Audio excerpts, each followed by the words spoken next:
Hello and welcome to Rose Colored Glasses. My name's Nanette, and on this channel we explore divine feminine energies. It's not male, female, or gender specific. It's just the energies, and we have masculine and feminine energies. And I concentrate on the feminine energies for the characteristics that you can associate with changing up your life for the positive, manifesting a better life for yourself. So I use these pick-a cards to help you tap into the message that is related to you so that you can use those energies, that goddess, that feminine energy, the characteristics associated, or whatever message comes through to me for that particular goddess, that you can use those energies to start making some positive change in your life. So this is a pick a card. There is only one card per pile. You're quite welcome to stick around for all three cards. Sometimes the message gets interwoven, and then you can choose how to use those energies. Or if there is a particular card that definitely resonates with you, then you can go directly to that card, because I'm sure there'll be a message in that card for you. So we have card 1, 2, 3. There will be a timestamp in the description below. If you're new to the channel, welcome. I hope this information resonates with you. If you're returning, then thank you for your support. Any thumbs ups, shares, comments help me know if you're resonating with the content, and also helps the video circulate. So as to not delay, let's get started with card number 1. So if you chose card number 1, you've got the goddess Dahut. She's one of my favorite energies to work with. And I'll get into that a little bit. But she is a goddess of love and sexuality. And as you can see by the picture there, she's also associated with the sea. And so I believe she's come forth today because of her association with the sea. And she was very much into what is called the ancient way of the goddess. And so that was an ideal way of living in joy and happiness and reverence for life. And so between her association with the sea, which is water and relates to emotions, and the fact that she lived what is called the goddess way, I believe she's here to remind us that we have control of our happiness and our joy and the reverence that we give forth to life. And she's here to remind us to check in with ourselves. Like, where are we emotionally at this time? And what kinds of things can we do to get ourselves in a better state of emotion? The really cool thing is that your situation doesn't have to constitute a joyous situation. You can choose joy and go back and look at something in your life that was joyous and ruminate on that, and that'll create that joy and that happiness within you. So if you're at work and you're having a bit of a rough day, then find some things that will bring in that joy. And it could be a past situation, maybe just the week before, or even the day before you had lunch with a friend and it was a good day. Like, you had really good food and the service was really good and the conversation with your friend was really good. You can go back to that memory and relive that memory in your head, and your body doesn't know the difference of you reliving it or actually living it, and it produces that same joy that you had when you were in the moment. You could listen to some happy music, you could watch some funny videos, whatever it is that's gonna start raising your emotional scale closer to joy and happiness and reverence. She's just here to remind us that we do have a choice, and we just need to start becoming aware of where we're at. I know for me, I would just go through the day, and if you don't check in with yourself regularly, you just kind of go through it in a doldrum. So you get done with the day and you just really probably didn't have much of an emotional range. Or if you did, maybe it was on the low scale. Maybe it was like worry and anxiety or fear, or maybe even anger. Or the joy that you did have in the day, it was very fleeting, like you didn't bask in it or ruminate in it where it got some momentum. So Dahoot's just here to remind us that we have a choice and that we can escalate our joy and our reverence and our happiness by doing some things throughout the day to raise that emotional scale. And we just need to start creating an awareness around it. So maybe setting some times on your phone, your alarms on your phone that just say, let's do an emotional check-in. And then if you find that you're lower on the scale, the emotional scale, then what kinds of things could you do to get yourself up a little more? Just laughing out loud, even if you don't have anything that's funny at the time, has been known to change up your emotional scale. Or smiling, or again, the music, the funny videos, the past happy memories, whatever it takes to get you there. So that's what she's here for. Dahoot's here to remind us that we do have a choice of where we land on our emotional scale, and that the goddess way is actually the way we're meant to live most of the time. And we should start making an effort to be there more of the time. And so she's just here to remind us of that awareness. So that's Dahoot. Hopefully this resonated with you. If it did, please give me a thumbs up and or comment on how you're going to work with these energies. Thank you, and I appreciate you. So if you chose card number 2, you have got Aryan Road. So she's associated with the stars. She's a moon goddess of Wales, but also, like you can see here, she's got an association with the stars. And it's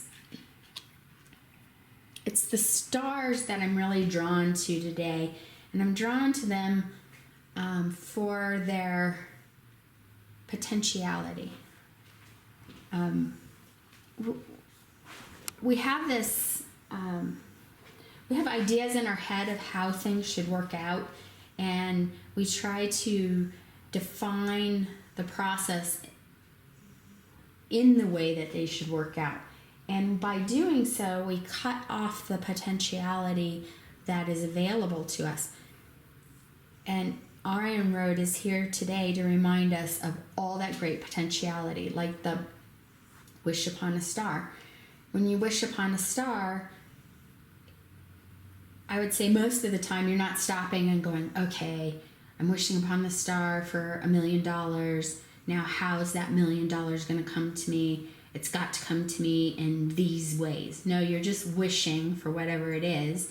And then the energy that creates avenues for us to get to that end goal can start figuring out all the details and then start directing you in the way that you should go to get to, let's say, your $1 million. But when you start putting all the definition on it or start worrying about how it's all going to come down, then you pinch off all the ways that it could show up in your world. And as I've played with this idea, I've really realized that I have a very limited idea of how things can be produced. And the world just keeps surprising me more and more about how things come about and how I receive information or things that I desire in ways that I could have never ever imagined they would come. And so I work very hard not to pinch off all the possibilities that are out there. And yes, I have to remind myself that there are an abundance of possibilities out there, and stop from trying to define things down to the nth degree. So if that's you, I would encourage you to have some statement to remind yourself of all the possibilities. And that could be as simple as wish upon a star. That statement could be your trigger that says, okay, I need to open up to possibilities. Or you can be saying there's infinite possibilities, or there's an abundance of possibilities. Just whatever little cue that you need to give yourself to stop yourself from trying to define something too much.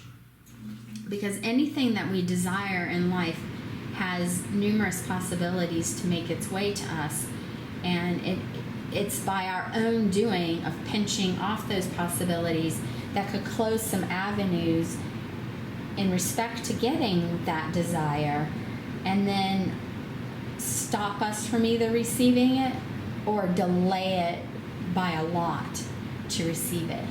And I just say play with this and see how it goes. If you're thinking that something isn't going to go a certain way, stop yourself and say wish upon a star, or infinite possibilities, or abundant possibilities.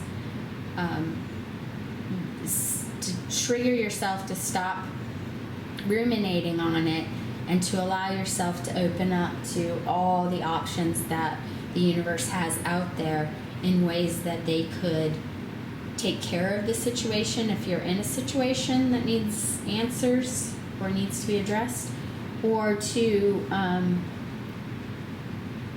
deliver you something that you desire. So just be easy with it. Set yourself cues, and remember, look up at the stars one night and look at all the stars that are out there, the abundance of stars. That's your abundance of possibilities. And just continue to remind yourself of that. So I hope this resonated with you. I hope that you can use this information in a way that will benefit you, because it really does open yourself up to more things being able to come to you with more ease. So that's Arian Road. Thank you for being here, and I really appreciate you. If you chose card number 3, you've got the goddess Arduina. So she's a forest goddess, and I believe she's here today to remind us of our untamed side. So I reference our untamed side more of like our soul or inner being, and then our tamed side is kind of like our ego or personality. We attach labels to ourselves, or society attaches labels to ourselves, and I think that kind of tames us in a way. For instance, if I put myself down as an accountant, I've labeled myself as an accountant, like almost like I've just pinched myself off from all the other possibilities that are out there for me, and that if I ever wanted to change up what I do, it'd be really hard for me to wrap my head around it because I've labeled myself as an accountant. So the idea here with Arduina, I think, is to just start looking at the ways that we label ourselves and create a persona for ourselves that is somewhat limiting. Like, we have all the possibilities in life to be whatever we want. And when we start throwing those labels down on us, then we start pinching off those options and those possibilities of those other things that we would like to do. So I would encourage you that maybe you already have a list of things that you'd like to do. I would encourage you to revisit that and see how maybe the labels you're giving yourself has cut you off. You know, like if you're a parent, like that label sometimes makes people think that they can't pursue their dreams because they have this responsibility of parenthood. But what if your dreams created a scenario where you were just a better person, you were happier, you were more fulfilled, and because of that happiness and fulfillment, you became a better parent. And I'm not saying you're a bad parent now, I'm just saying that, you know, we all have room for growth, and when we are in a better state of mind ourselves, we tend to do everything else in our life better. So is there a place that you're pinching yourself off from your dreams or the possibilities of life? What are those things that you would like to do? How can you start opening up to those things a little bit to where you're getting to enjoy a little bit of that? How are your labels pinching you off? How can you start to not necessarily erase the labels, but how can you make them blurrier? How can it be more open to the possibilities of morphing into something else if you desire for it to morph into something else?